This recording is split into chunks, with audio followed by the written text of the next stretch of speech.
राधे राधे। मैं गौरव वशिष्ठ आपका स्वागत करता हूं अपने YouTube चैनल पर। आज मेरा टॉपिक है शूद्र क्या है।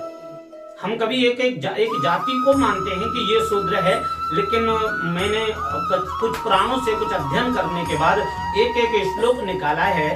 जैसे महाभारत से एक श्लोक निकाला, एक पद्म पुराण से निकाला, एक ब्रह्म वैवर्तक पुराण से निकाला और एक श्लोक निकाला मैंने गीता से, और रामचरितमानस की तो अनेक चौपाई है। लेकिन कुछ ऐसे राजनीतिक लोग एक चौपाई को लेकर बैठे हैं, ढोल गंवार शूद्र पशु नारी सकल ताड़ना के अधिकारी। तो मैं आपको एक बात स्पष्ट कर दूं कि इस चौपाई को हम जितनी भी बार कहते हैं, ये एक तरीके से लोगों में विषमताएं फैलाने के लिए इस चौपाई का प्रयोग किया जाता है। लेकिन और अन्य चौपाइयों का प्रयोग क्यों नहीं करते आप लोग? क्योंकि रामचरितमानस में ऐसी कई चौपाई हैं जिसमें लिखा है कि अखिल लोक यह मोर उपाया, सब पर मोहे बराबर दाया, देव दनुज नर नाग खग प्रेत पितर गंधर्व बंदव किन्नर रजनीचर कृपा करो अवसर्व, सभी को प्रणाम किया गया है।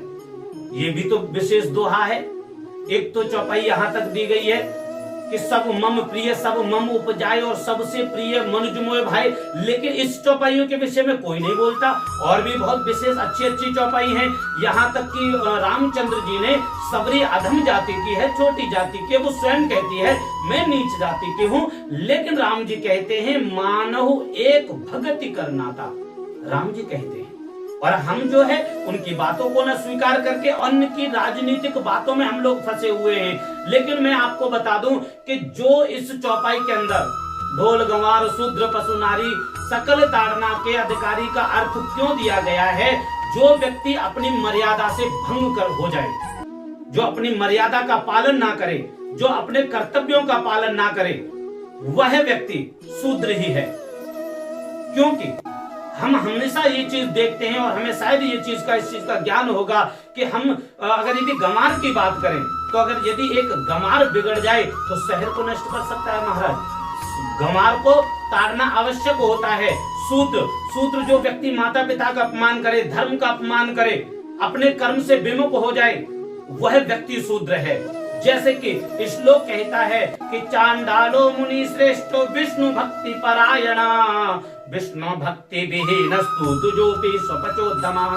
वह व्यक्ति अगर यदि भक्तिवान है तो वो मुनियों से भी श्रेष्ठ हो सकता है। चांडालो मुनि श्रेष्ठो, अगर यदि चांडाल भक्ति वाला है, चांडाल भक्ति करने वाला है, तो मुनियों से भी श्रेष्ठ हो सकता है। चांडालो मुनि श्रेष्ठो विष्णु भक्ति परायणा, अगर वह भगवान विष्णु की भक्ति करता है तो। और विष्णु भक्ति विहीनस्तु, अगर यदि वह भगवान की भक्ति से विमुख है तो वह विप्र होकर भी शूद्र है। क्योंकि जो व्यक्ति अपने कर्म को नहीं जानता, याद रखना, अपने कर्म से विमुख होने वाला व्यक्ति चाहे उच्च जाति में ही उत्पन्न क्यों ना हुआ हो, पैदा क्यों ना हुआ हो, लेकिन याद रखना वो व्यक्ति शूद्र ही कहलाएगा। और ब्रह्म वैवर्तक पुराण में यहाँ तक कहा गया है कि ना शूद्रो भागवत भक्ता भागवता स्मृता, सर्व वर्णेषु ते शूद्रा ये अवक्त्य जनार्दन है।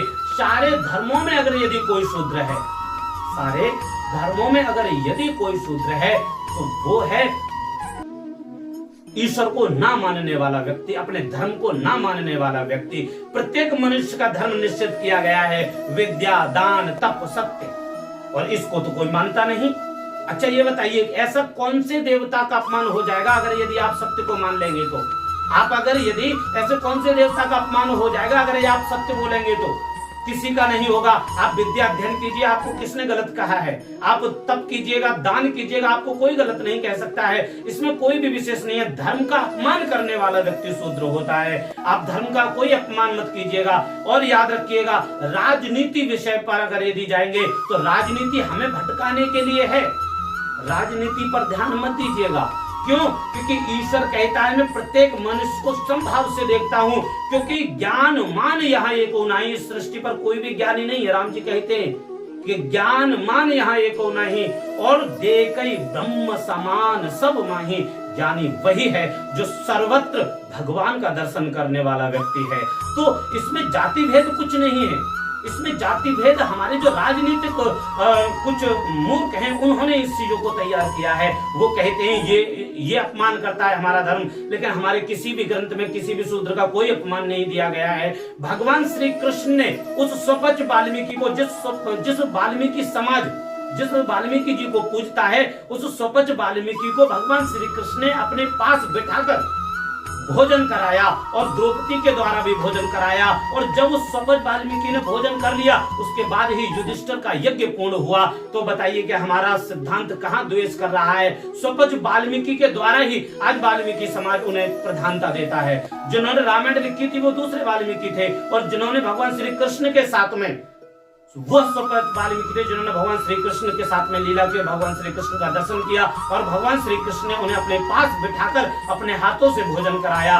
तो हमारे सिद्धांतों में कहीं भी किसी भी जगह पर शूद्र का अपमान नहीं लिखा है। और अगर यदि कहते हैं कि सकल ताड़ना के अधिकारी, तो इसमें एक व्यक्ति के लिए नहीं कहा गया है। अगर यदि स्त्री मर्यादाओं को तोड़े तो उसे ताड़ना जरूर देनी चाहिए। अगर ढोल मतलब बजाने वाला ढोल जब वो सही नहीं होता है तो उसे पीट कर और उसे सही करके फिर उसे स्वर में बद्ध तरीके से बजाया जाता है। आप किसी भी व्यक्ति को ये नहीं कह सकते कि हमारा सिद्धांत सकल ताड़ना के अधिकारी का अर्थ है कि आप शूद्रों को हम ताड़ना दें, ऐसा कहीं नहीं है। कोई भी किसी का अपमान नहीं कर सकता। इसलिए एक बात हमेशा अपना संदेह दूर रखिएगा अपने हृदय से कि शूद्र वो है जो अपने कर्मों से विमुख है, शूद्र वो है जो माता पिता का अपमान करता है, शूद्र वो है जो अपनों से बड़े गुरुजनों को शिक्षा देने वालों का अपमान करता है, शूद्र वो है जो कभी भी किसी की भी मर्यादा का पालन ना करके प्रत्येक मर्यादा को तोड़े, वो व्यक्ति शूद्र है। इसलिए याद रखना, अगर यदि उच्च जाति में जन्म लेने के बाद भी अगर यदि आप अपने कर्मों से विमुख हैं तो याद रखना आप भी शूद्र ही हैं। अगर यदि ये वीडियो आपको अच्छा लगा हो तो इसे शेयर करें, लाइक करें और उन तक पहुंचाएं जिनको यह सब संदेह है, और इसमें कमेंट करें, सब्सक्राइब करें। इसी के साथ मैं आपसे इजाजत चाहूंगा।